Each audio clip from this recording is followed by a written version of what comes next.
think at the end of the day. Yeah, it's changed. Everything changes.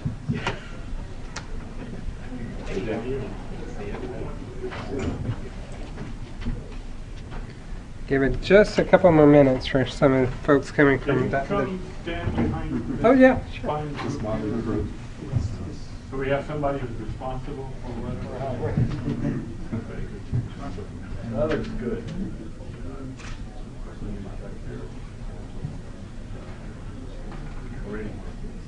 Thank you. Okay.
Okay, we'll go ahead and get started. Thanks for coming out this afternoon. This is the last session of the day. I know it's been a long day for everybody.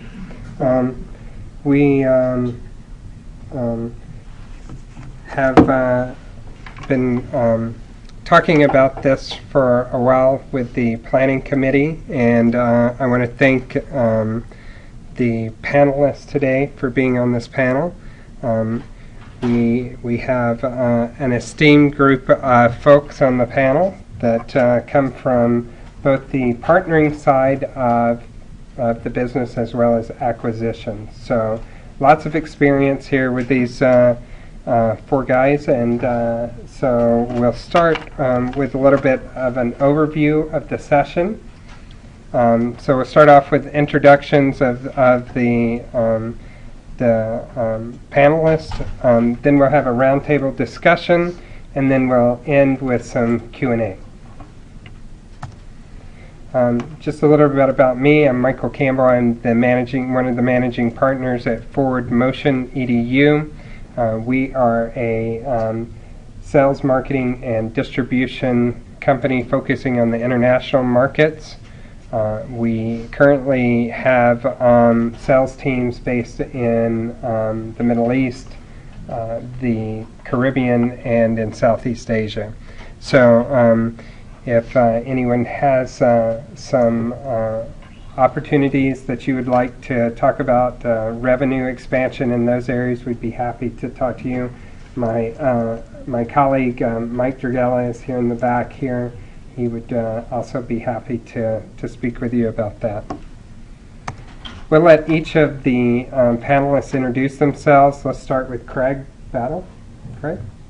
I am the founder of Tucker Capital. Tucker Capital, by the way, has no capital, but it's an investment banking firm that we started in 1982. And we were all Wall Street guys who saw high-level investment banking being provided to small and mid-sized companies, and we thought there was a real opportunity to go after that market. Believe it or not, back then the big firms were only working, big investment banks were only working with big companies. So the firm initially was a classic investment banking boutique, doing acquisition work and sale of companies as well as capital raising. And it was in the early 90s that I think we got lucky. We knew that we had to specialize if we were going to survive in a very competitive investment banking environment. And we were lucky enough to be hired by a large foreign company who asked us to study the educational publishing marketplace. Now this is in the early 1993. And at that particular time, there was an explosion of supplemental educational companies, really spearheaded by teachers who realized that there was a lack of adequate materials in the schools. The textbooks were dated, and so there was an explosion of deals. And we, thanks to this foreign company, ended up rolling up. I have to use that term because it's sort of it's a negative term, but we ended up acquiring 12 or 13 companies and built them a very large educational publishing business.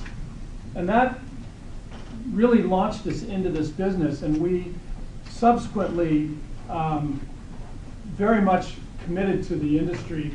And in fact, we did focus groups with the teachers to find out what types of companies were providing the kinds of materials that they really could use. And so we began building an advisory business in the education space and ended up working with a lot of large companies as well, doing a lot of strategic thinking along with the deal work. I think our firm is not just deal oriented, it's oriented towards helping companies think through their growth options and look at opportunities. The last decade has been incredibly exciting because we've had the opportunity to take our expertise into the EdTech space, which is, as we all know, very exciting, very complicated. And now we're working, after working all those years with these big companies, we're now working with a lot of young companies, even startups. We call it venture development, but it's really becoming a partner with those companies to help them grow their business and look at all their various options. So that's a little bit about Tucker Capital. I did want to say one thing about, as a backdrop to the discussion we're having today. We're going to all be talking about deals and process and how things are structured and when they're initiated. But success in all these transactions, whether it's acquisitions, partnerships, or selling your business, it's not about the deal. If the deal is a good deal, it'll get done. It's not about the deal. It's not about financial modeling. It's not about all the things that you can achieve, all the whiteboard strategies. It's not about negotiating tactics or mechanics. What it is about, and I think that we'll probably hear it today, is about the human element.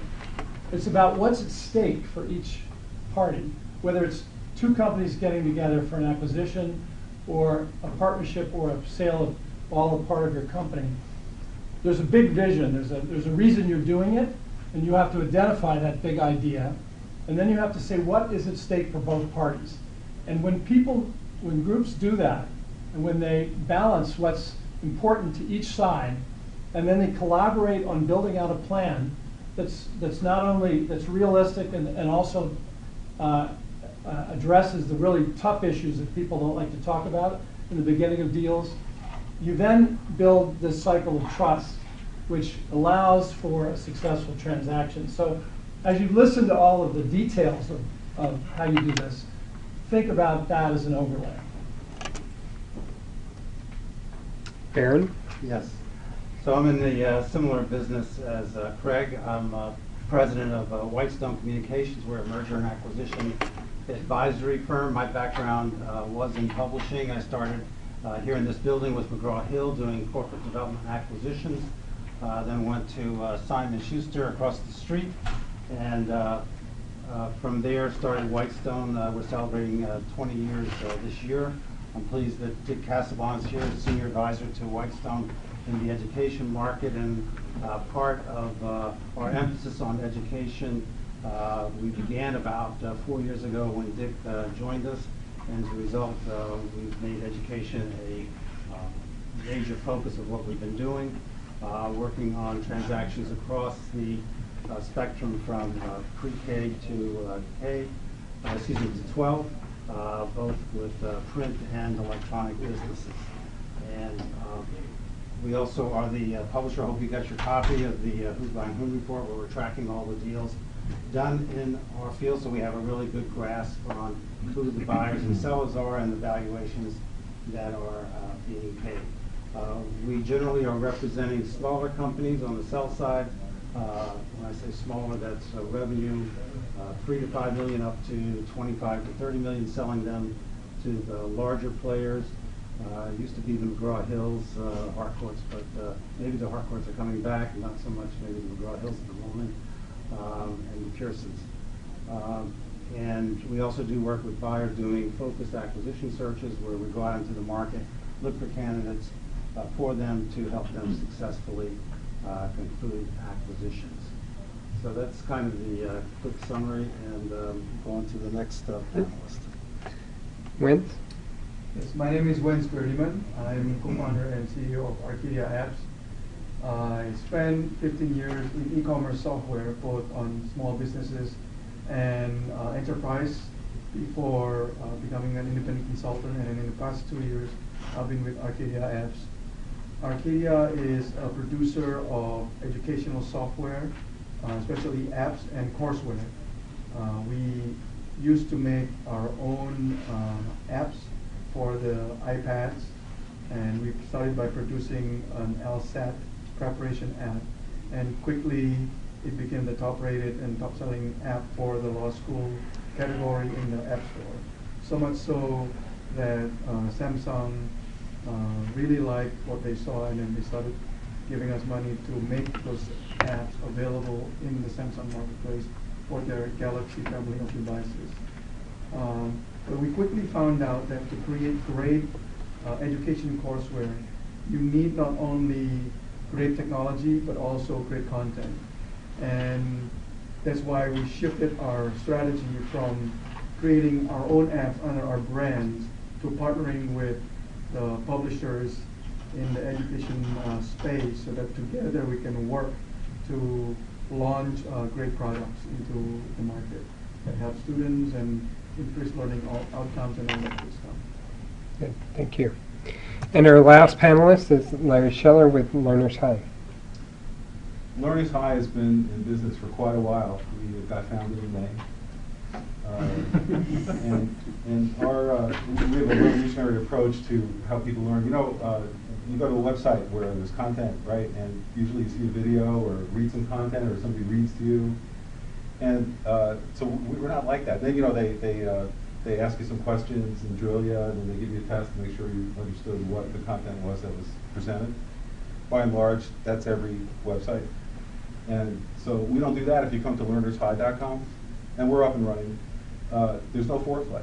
We just ask you a question right off the bat. You may get it, you may not, but if you get it, you know, it's a happy path you follow, and you get epiphanies throughout as you discover things through the questions that are asked. So we integrate the Montessori and Socratic methods online. And in researching this, we were told, oh, we tried that, and you know, it's impossible. You'll never make it work. But we found a way to make it work. And so basically, we're a container business. We create a nice looking container. It's attractive. You want to pour stuff in it. You know. And so we crowdsource the content.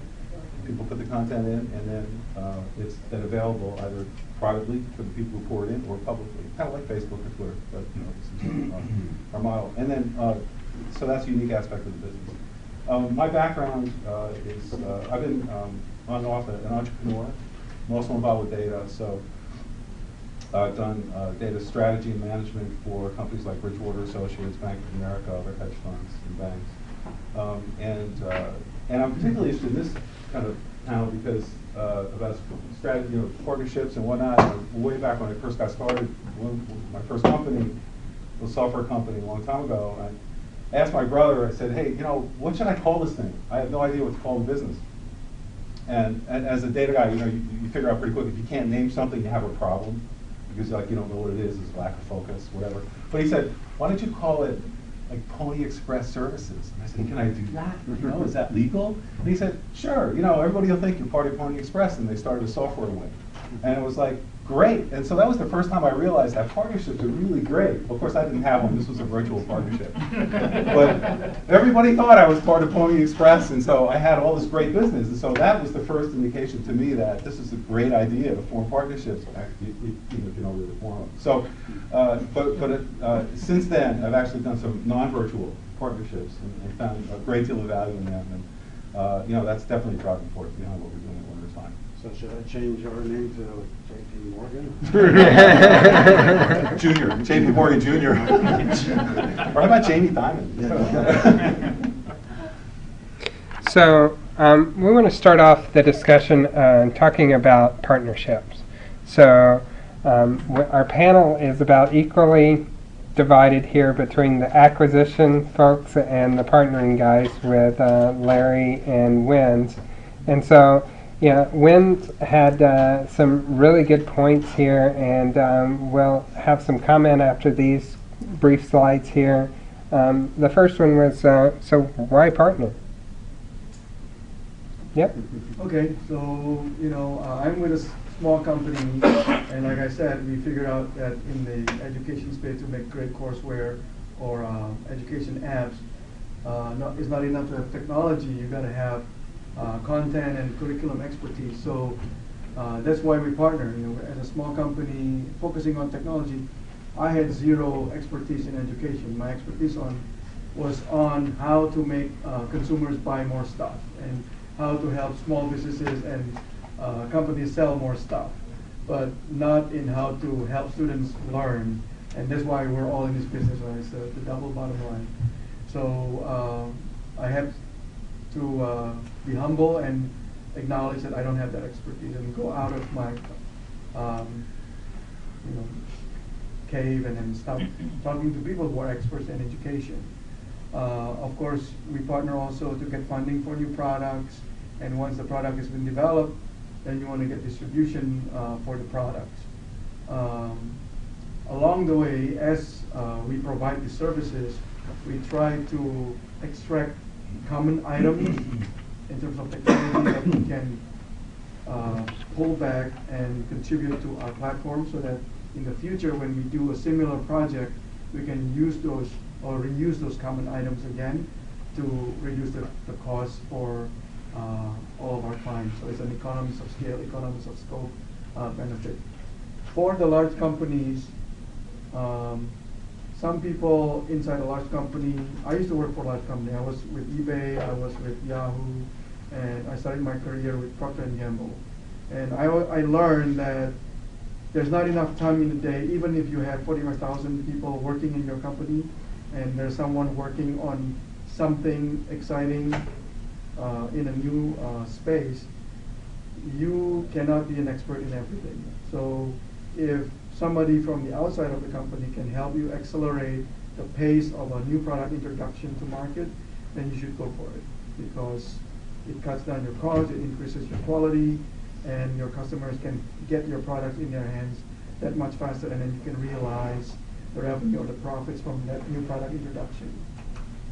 And then lastly, you can reduce your risk in a new space, because that other person who's doing the product that you outsource to, they've tested this multiple times before, so that you don't have to try it from scratch. And then I have some slides about different models of partnership that we have in our long life, all these 2 years. As I said, we started by licensing some content from an existing publisher. So this is very straightforward. The LSAT app, we license the content from the Council for Law School Admissions. They're like the college board, I see again here, for the law schools. So they're probably the only ones who license their content at that time to be carried in another person's app. So we did that. And the combination of great content and great technology made it the top-rated app in the law school preparation category for the App Store. So that's one model, very traditional. The next model is something that we did with Kaplan Test Prep. We actually met with Kaplan Test Prep here, so hooray for SIIA, if you're not a member, become a member. We got introduced to Kaplan about the beginning of last year, and then it took a while before they actually responded to our inquiry, and about 8 to 12 months, but when it happened very quickly. They said, we're ready to do a deal, come talk to us. We discussed the scope over the phone, and then when they were ready, after Hurricane Sandy last year, I came over here to kick off the project, and within a couple of months we launched the product, and that was one of the benefits I talked about. Kaplan Test Prep was able to reduce the risk and accelerate the product to market because we had a tested platform that has been used by hundreds of thousands of students before. So that's one model. We provide technology, they provide content, and then we split the revenue. Third model is useful for applying to grants. For example, Gates Foundation has some grants for education, right? Because they try to do healthcare, education, and something, and they try to save the world, right? So education is one area that they are big in. So another grant source would be government funding, from NIH, NSF. They provide a lot of grants also for education. In that case, we partner with WestEd, which is a nonprofit organization, a research organization very well known in assessment, research and development services. They have content expertise and curriculum design expertise. We have technology. Standalone, I wouldn't have access to the grant sources that they have access to, and by themselves, WestEd also cannot have access to some of the grant funding that we have access to. For example, NIH provides SBIR, which is only for small businesses, but there's a variation of SBIR called STTR, and that is given to small businesses who partner with research organizations. So that's perfect. WestEd is a research organization. We are the small business. We partner together, and we get funding from the NIH. We're in the process of doing so. But we did win the Literacy Courseware Challenge together with WestEd for a beta product that targets the middle schoolers to increase literacy in that area. And then the final model is straight work for hire, like what I mentioned earlier. Samsung liked what we did in the App Store, and they wanted our presence in their marketplace and their Galaxy family of devices. So we do work for hire, meaning that companies like College Board or somebody can white label our technology, and we provide the toolkit and the templates, and then it can be part of your final product. And for all practical purposes, from the end user perspective, we don't exist. But we would like a share of that in the form of license fee or something like that. Great. So, Larry, you heard Wens take on partnering. When you're thinking about partnering, how do you evaluate potential partnerships? Well, first, Wens gave great examples of what you can do with partnerships, and I just want to synthesize that a little bit in terms of, okay, to answer your initial question, like why partner? And so it basically, partnerships come in so many different flavors, right? There's, but one thing that's common to what makes a great partnership is that one side has a weakness and the other side has a strength, and then so you're putting a peg in a hole, basically, right? So you might think about all the different ways that partnerships can occur. It's always, I think by and large, it's always there's a strength and a weakness. So, for example, on your initial slide, like you had, there was the small company, they're willing to take great risks, while the big company's not. So that means viva la différence, right? There's a chance to get together and make stuff happen. some synergies. So it's always about synergies. And then you might look at competition, like how competitors become partners and do strategic alliances and stuff. And you might think, well, it doesn't make too much sense because they probably have the same strengths and weaknesses. But if you look at it a different way, every company is different. And if you look at it like you're doing the same thing, then you're both competing commodity, you're competing on price, and it's bad for both of you. And if you think of it a different way, where you look at how you're different, then you can start pulling away from the commodity magnet, and it's not a zero-sum game anymore. So and it differentiates you from your competition. So it helps you actually the discussion benefits both of you, right? Because you're both, and we're all in a way kind of competitive. I'm talking to a bunch of other LMSs or whatever, and so I don't look at them as competition. We're all it's a rising tide raises all boats kind of thing. So I don't know if that helps. What do you think, and when you can start answering this, be the first one to do this, is how do you know that when you're talking to, you're talking to a company, you're talking to an individual, that the partnership is real? When they write the check. When they're willing to commit, there's got to be a financial upside to each party. Right?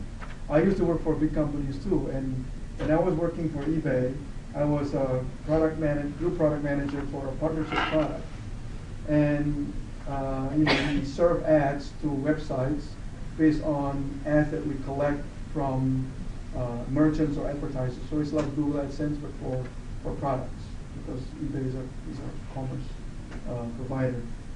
I always make sure that when I champion an outside vendor in the company, that they get paid, because they're in it for if they don't survive, then we lose something. Mm-hmm. So a simple thing is, when they're willing to pay, then it's real, whether in the form of cash or commitment of resources, mm-hmm. or commitment of distribution resources. It doesn't have to be cash. It can be in the form of other kinds of resource investment. Larry? I think it's a good way to phrase it, commitment of resources, whatever it is. So, your deal that you talked about with Kaplan, I got a kick out of it. It's like, well, you met somebody and you emailed them for 8 months, and you didn't hear anything back, and then one day they call up, and in 3 months the deal was done. That's unbelievable. Okay, that's fast, really fast. Even if you had it in 8 months, it's pretty fast. But when in terms of, like we did, I had a company and a startup 15 years ago, and we had the technology, and we're in a new area. And big companies like to partner with startups in these new areas so they don't miss out. So we're talking to the American Management Association, and we built a relationship. And so we knew a deal was coming because there was continuous involvement over time. At first it was they wanted us to speak to their people, and then it was we're going to meet with their sales force, understand their issues and problems. But we knew it was really going to be a deal when they brought the general counsel in. When you meet with the lawyers, mm-hmm. they're serious. They're going to spend the money on the lawyers. And then it was true. A week after that, the deal was done. So we got time for 2 more questions on partnerships, and one of them I think is really a good question is, should you partner with a competitor? Right. Well, so to try to address that, and it depends on the competitor. So some examples. So I had a guy. I've been 12 years in the education business, selling a Montessori-based low-tech product to homeschoolers. Talk about a niche market, right? Montessori to homeschoolers. So someone just said, there's 2 million homeschool families growing 10% a year. It's not a big market. So there's other companies selling math curriculum, and you might say, gosh, that's your competition. And they were encroaching into our area as far as age range. We're encroaching into theirs, but we partnered up with this one company. And at trade shows, we'd have a booth, they'd have a booth, and we send people to each other's booths all the time. And so if they bought theirs, they'd buy ours. If they bought ours, we encourage them to buy theirs. And it was a great partnership. That worked out really, really well because there was that age difference, even though we knew we were going to be future competitors. There was another company that we tried to partner with, and we talked to them, And they were in the zero-sum game frame of mind, and we couldn't make it work Mhm. because they just felt threatened that we were going to, just use everything and be bad people and misuse it to our advantage. And so it just depends on really understanding their value system. If your values align, that's not a zero-sum game. There's a good chance that yes, you could do business with a competitor and both pull away from that commodity magnet to both your benefits. Wens, you want to comment? Never say never. When you're young and hungry, you have to keep your mind open. And I never close the door. And if there's an opportunity, and like Larry said, if both parties can keep their minds open, then why not? But in general, it's difficult to make it happen. So can I just interject? It's a Sure. challenge in the acquisitions world. Often people wonder, should I sell to my competitor? And often the competitor can be the ideal buyer, but the question becomes, well, how can I handle that and not have the deal fall apart, not have the competitor come back and eat my lunch? So there's a problem in acquisitions as well. Which is a good reason to try to partner with a competitor. So when you reach, because that could be a good end game, right? And you don't have to worry.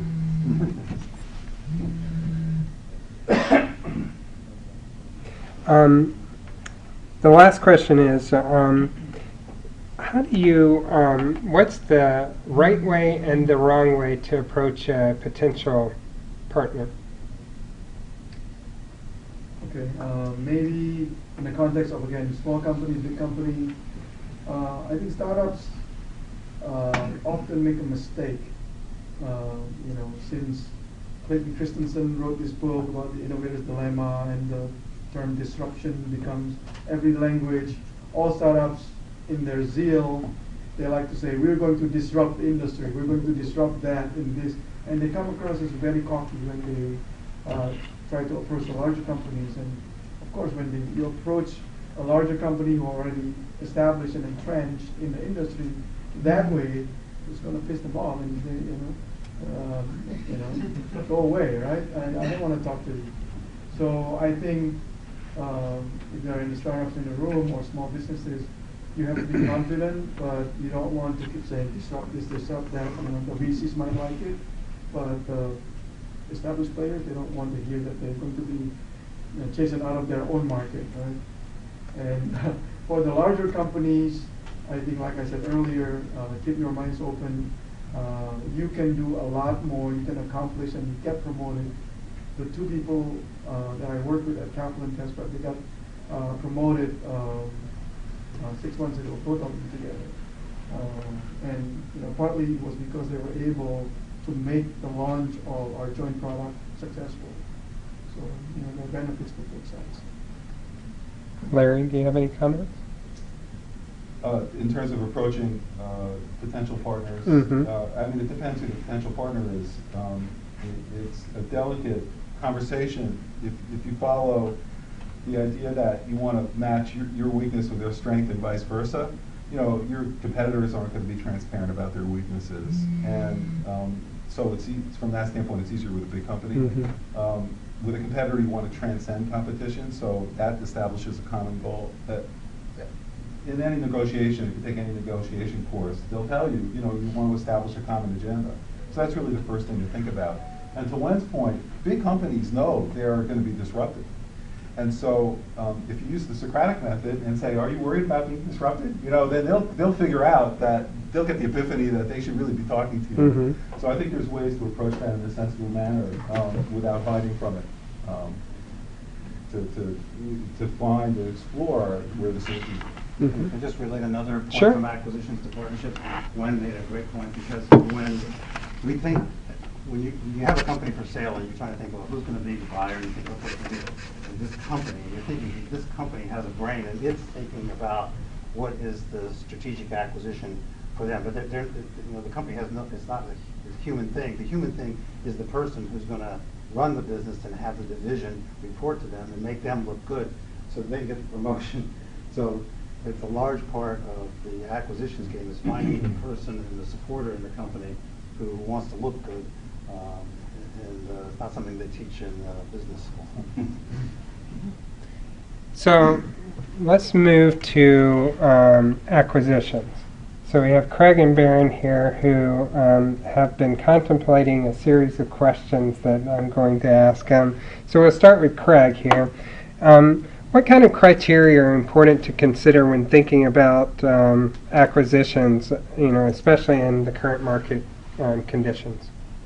Well, I think it starts with, acquisition criteria. The underpinning of the criteria to begin with are what are you trying to accomplish, and is acquisitions the right way to do it? So, when we're talking to clients, we often say, why do you want to make an acquisition? And it's got to be more than just, I want another $100 million in revenues or another 5. It usually has to do with a strategic need.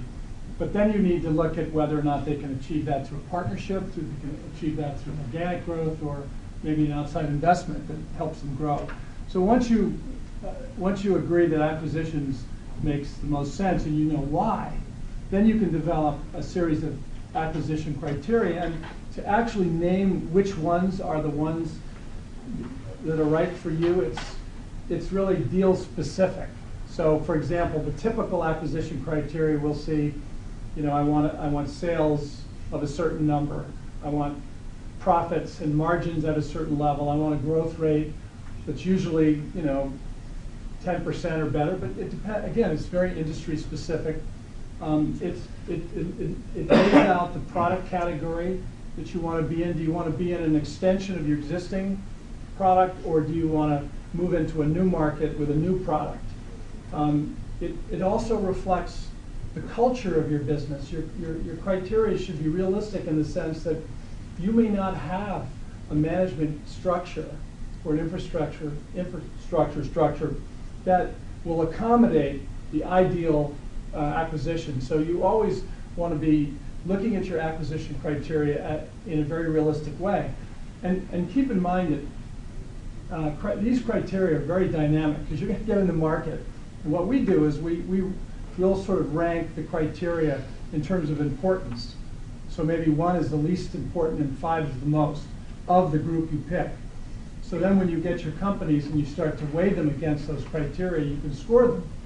And it's a great way to check your thinking, because oftentimes we found that the company out there that you think is the one you want doesn't match up as well with your criteria. And that forces you, this is the whole idea behind the criteria, it's a screen. It forces you to either say, well, I was wrong about my criteria, or I've got to change them in some fashion because this company really is a good strategic fit. So criteria really cover everything from products to management to culture and to market conditions. Do you want to move into a market sector that is dominated by large private equity guys or a large strategic players? So it's, and you're going to be, as you go through the acquisition process and talk to companies, you're going to find that you're going to change your criteria constantly and refine them. So, Baron, do you have any comments on that? Well, I think, we work with buyers on a regular basis, helping them go through the process, and it sounds, you covered the most common points, and it is a dynamic thing. It's always changing, and the challenge is really also, of course, find the seller that's ready to actually move forward and at a reasonable price. So those are, I think, one of the larger challenges. So that's a good point. So when you have clients that you're talking to, when should a company consider selling? At the top. That's always the, if we only knew when that was. But I think if you're on a growth pattern, if you can have 2 or 3 years of, as Craig was saying, 10% plus growth, if you can have 10 to 15% profit margin, if you can have a repeat customer base. I thought I'd turn this off. Sorry. It's too high tech for me. So if you have these components in place, and the overall acquisition market is a good one, which it has been for about the last 2 or 3 years, hopefully for another there's 2 or 3 more. If those things are in alignment and it's time for you from a lifestyle standpoint and from your life decision standpoint to consider a sale, then that's when you should move forward. I think there are people that do try to wait to hit that absolute top, and I think that's a mistake because you can, I think Warren Buffett would agree, we can never time the market, we can never know when the exact moment is, but if it's the right moment in your life and you got the company to a nice level, you think maybe now is the time to bring in some fresh blood, then that's the time. Craig, any comment? I would just agree 100%. I think it's market conditions, it's upward trajectory. You want to sell when you're on the upswing and not try to pick the top, because every year a lot of clients will say, well, next year we've got all these new initiatives, and next year the market conditions could be very different, or they might not realize those initiatives. Lifestyle, of course, is one, and also I think it's important for smaller entrepreneurs to sell when they've institutionalized their management team. Unless they're a company that's just a quick fold-in for somebody, you have a lot more potential buyers if you have a management group that can carry on the business after you've gone. So, Craig, when you're talking to a management team or talking to an individual owner about an acquisition or selling, what kind of things do you emphasize about management, infrastructure, should a company consider that's either buying or selling? Well, I'll just take, I'll take selling in this particular case. An example would be a company that we worked with years ago, and the owner of the company was he was a technical genius, but he also was a control freak, and he literally was in every decision-making process in the business. It was really quite astonishing. It was a very profitable business, but he made every decision, and his management team were pretty much terrified by his decision-making, and so one of the first things he said he wanted to sell the business, and we came in and said, you can't sell the business because you're involved in everything. You have key disciplines that aren't in place. You needed somebody in marketing and somebody in another sector in the technology side, and he also had a very patched together infrastructure without the proper systems to really grow his business. It was fine for where he was at that moment, but if a buyer came in, the first thing the buyer does is look at the scalability, and that's what drives multiple. Growth is multiple. So if they see that the infrastructure is in place, the management team isn't in place to drive it to a higher sales and profit level, then it's going to be a disappointing sale process. So we gave him that bitter pill. 4 years later, he came back and he'd done it all. So it's a very important part of the process that goes back to the institutionalizing the management issue again. I mean, you can certainly sell your business without doing all these things, but you won't achieve top valuation. I think Greg would agree. There is one exception, which if you're a fold-in, in other words, if you have a product line and they're just going to take over the product and they're not really interested in having a team of people. In those cases, you can't make a sale without having. So Baron, what would be your, not David Letterman here, but what are your top list of things an owner should do if they're going to sell in the next 2 years? I just happen to have a list. It's funny. I have on my website a little webinar I did on selling, and it's not in the business school books, but the first thing to do is take a walk on the beach, because you really need to decide if you're really committed to doing this, because it's an arduous process. It's 2 jobs at least at once, selling your business. It's emotional. Most entrepreneurs have an emotional attachment to the business. This is another member of the family, so it requires a commitment to the process and an understanding that you're going to be letting go of an important part of your life. So that's the first thing I would do, and talk with your family and have everybody on board for the ride. But beyond that kind of personal aspect, I mean, one of the more obvious things is that we've talked about is having a growth record of revenue and profits. And what you could do there is take a look at your business. If you've been in business a long time, you may have people that you really just kept on because they've just been there a long time. It's a hard decision, but you want to make the business as profitable as possible. You can reward these people for their long-term commitment with a financial reward from the transaction, but you really want to look at what's been working in your business. If you've been spending money on marketing, but it really hasn't been contributing, but you've just been doing it out of habit, so you want to take a look at that. So really you want to be like looking at the business as a consultant to yourself, streamlining as much as possible. Having the financials in order is the second major thing. A lot of entrepreneurs are just looking at what they take home. I'm representing a company right now. In that circumstance, the guy takes home $1 million a year. He has no idea what the financials of the business look like. All he knows is what's in his bank account. So you want to move beyond that to a more sophisticated P&L. You want to have the financials gap-based.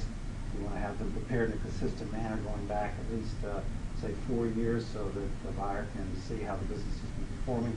And the reason this is important is because the buyers are all operating on GAAP, and they're going to look at your business on a GAAP basis, not just the cash basis. People often ask if audited statements are required. They're not required, but you want to have your financials, as I said, GAAP-based and consistent. And they also have to match the tax returns. You don't want to be showing one thing to a buyer, and then he says, they always want to see your tax returns, so you always want to have those match up. That would be very convenient. Another thing that small companies tend to lack is systems to track customers and product sales. I was working with a company that had $20 million in revenue, and they could barely track sales by customer. It was strange that they got to that level without that system. But the problem was they had one system that was tracking sales or something like that, and one system that was handling the order fulfillment. The systems did not talk. So that was a major issue. Required a lot of spreadsheet work during the process to try to connect the dots. So to the extent that you can have systems in place that track your data so you can present data readily to buyers would be very helpful. Greg's already talked about having the infrastructure. That would be important, particularly when, as we said, you get over a certain size. I would say over $5 million in revenue. And then lastly, the most important thing is always run your business as if the business will not be sold, because that does happen. You can have a recession, you have a 9/11, different things happen. So you always have to continue to run the business as if it's going to be sold. So if you're thinking about making improvements that are going to be good for the long term, you want to continue to do that because you may still own the business several years out. Craig, any? Well, I think Barron's hit them all. I would emphasize the last one. I think continuing to invest in your business throughout the process, assuming it's not going to happen. I think one of the things is very important. I think most buyers will carefully evaluate whether entrepreneurs have squeezed the profits up by cutting back where they could on either expenses or capital improvements, and I think that really comes back to bite you. I think since many transactions, a large percentage of them don't close, you do want to run the business as if it's not going to close and keep investing in it. So we're at our ending time here. And so before we end, though, I want to go down the row here and ask each of you to give me your one brief word of advice based on partnerships, acquisition, selling, partnerships and acquisitions or selling? Start here. Start with you, Be man. prepared. Boy Scout motto. Be prepared, that's good. I would say be aware of your style. Somebody mentioned MBTI earlier, and it's really helpful if you know where you are in terms of you're a top-down thinker or a bottom-up thinker, and look at things the other way. And I think you'll experience epiphanies if you do that. And that will, in turn, provide more open-mindedness and let you see more opportunities for synergies with other companies. I would say objectively evaluate all your options carefully. There's not just one option to grow your business. Wens? Going to be a little different. I was reading about Nelson Mandela's death last week, and one of the things that President Obama reflected on his life was that he made decisions not out of fear, but out of hope for the better future. So, you know, in considering partnerships, whether you're on a small business or on the big enterprises side, if you make decisions out of you know, a better outcome instead of being driven by risk averseness, I think you will make better decisions on average in the long term. That's a great one. Yeah. Run towards something, not away from something. That's really. So I'll ask you to give these guys a round of applause. And certainly if you have any questions, they'll be here for the next few minutes and then hopefully at the reception. Thank you.